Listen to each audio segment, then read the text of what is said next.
Good evening. I just finished spray painting a basket that I'm making to put on the roof of my Jeep. I think it's done being made. We'll see. It's all aluminum except for 3 pieces of metal. I should have taken this video before I painted it.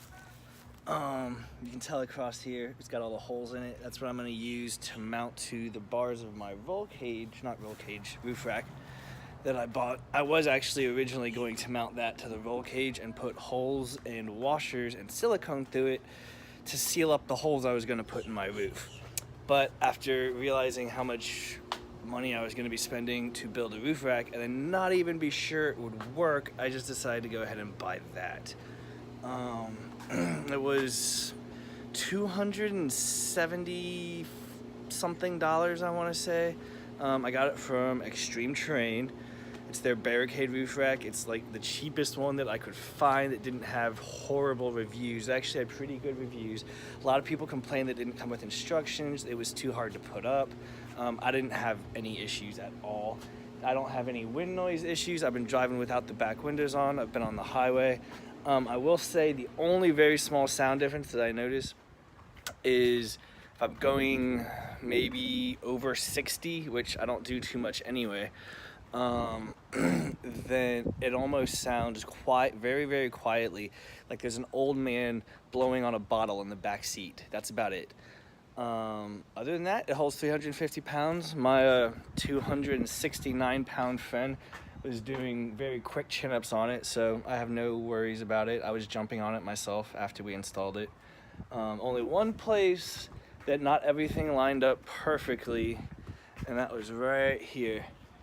All the others lined up perfectly. I have a feeling that over a little bit of time, as I tighten it up and loosen it up and tighten it up, that's going to fall in. I did have some difficulty with the bumper. I got my friend to help hold it up for me. Originally I had tied it to this and I was trying to balance it, line that up, and then put the bolt through and screw everything all together at the same time, but I needed at least one extra hand for that. Yeah, other than that, I'm really happy with it. The basket, I was really worried about until about 30 minutes ago once I tightened everything down, because like I said, it is almost all made out of aluminum except for 3 very thin pieces of steel. But the idea behind that was, the roof rack holds 350 pounds. If I put 100 pounds of steel on top of it for a roof basket, now I can only put 250 pounds of stuff in there. This basket doesn't even weigh 20 pounds. I can pick it up with one finger. It's all 4 foot by 1 inch by 1/8 inch pieces of aluminum, except for the corrugated or pre-hole drilled steel strips there. And the edge pieces are L's, but same thing other than that. Actually, I think they were a 16th instead of an 1/8. Yeah, they are, because it was like $10 cheaper to get those ones, and it didn't seem to make too much of a difference. We'll see. After an hour from now, I'll flip it over, paint the other side, and we'll go from there. I can't wait. Hopefully there'll be enough daylight I can get it on tonight. We'll see what happens. I've got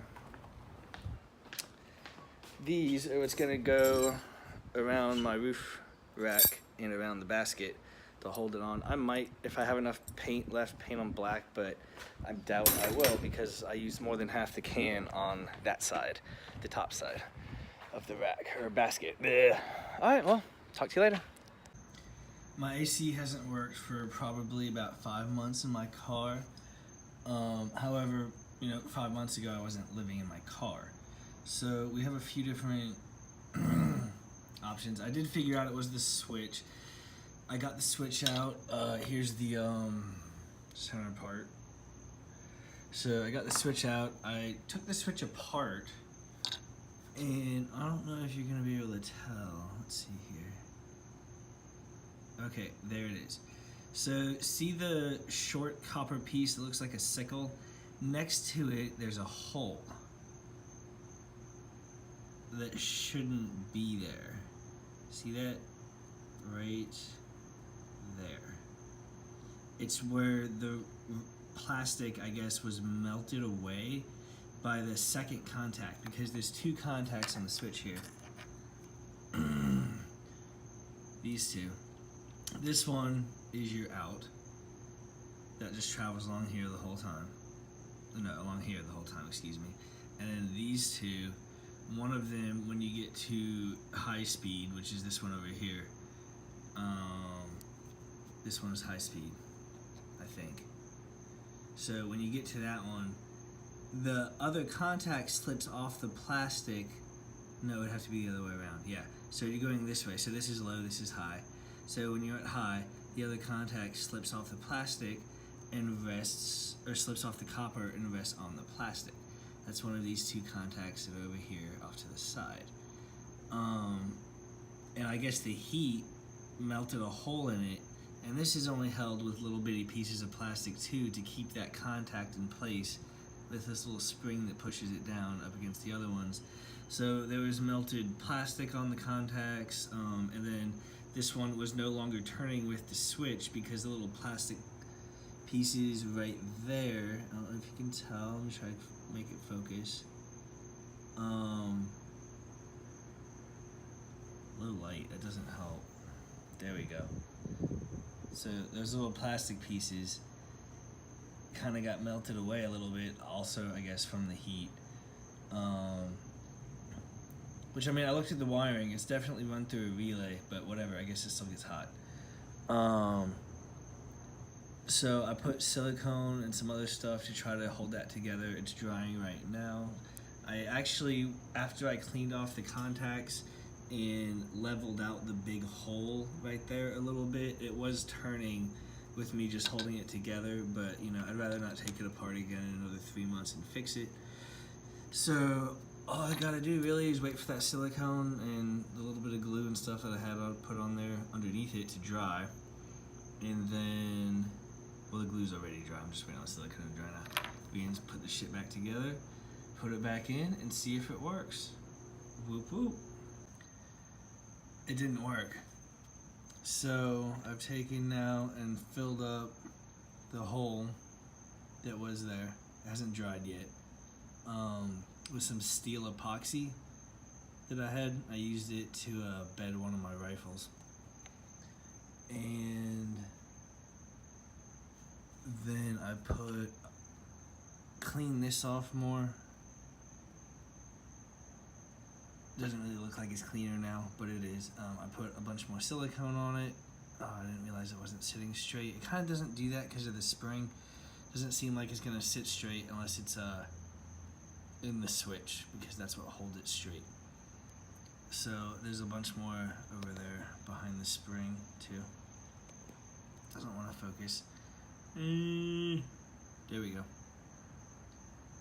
So once all that dries, it's flexible. I should be able to push it back down and get a good contact. It'll probably be in the morning though. See what happens in the morning. Good morning! Oh my god, I need a haircut. So roof rack or roof basket, the rack was already up there, is done. There it is. I'm happy with it. I do need to cut these so they're not gonna be poking holes in my crap, but it is very sturdy. I can move the whole car by grabbing and any part of it doesn't move at all. I'm happy with it. Hell yeah. All right, so next plan here. I have a light bar. It's 50 inches or 52, something like that. This roof basket is 48 1/4. So what I'm gonna do is get two 12-inch pieces of aluminum, put them right here, 6 inches on, or maybe 4 inches on, 8 inches sticking out front, bend them out a little bit and mount the light bar onto there, and I'll run the wires down this way, and there's a hole you can see through. Well, I don't know if you can see through it right now, but it's right there. I promise I can get my finger in it to run the wires inside. And I was thinking down this plastic part, and I know there's a hole because I read it online, and we know everything we read on the internet's true. And there's a hole somewhere up in here behind the steering wheel. Oh, there it is. What do you know? They're not lying. That we can pass wires through. It's right up there. Bam. So, next project. Oh yeah, my AC quit working too.